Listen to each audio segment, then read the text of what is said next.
Hello po, Tita Cora and Tito Tony. I'm Sal Esguia, if you can still remember.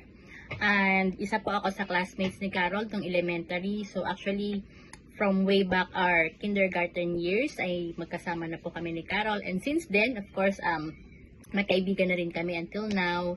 And I'm so glad now we still keep in touch. And ayun, gusto ko po kayong batiin sa inyo napaka-importante, napakahalagang milestone sa pagsasama nyo. Happy 50th Golden Wedding Anniversary po sa inyo. So, isa po kayo sa patotoo na meron talagang forever kasi sobrang haba na po ng itinapon po ng inyong pagsasama and na-bless po kayo ng mga anak na kagaya ni Carol, ni Eden, ni Karina, and inyong mga apo. So, wish ko po na madagdagan pa po at mas sumaba pa po ang pagsasama nyo, and after several years ay babatiin ko pa ulit kayo ng inyo namang Diamond Wedding Anniversary. So,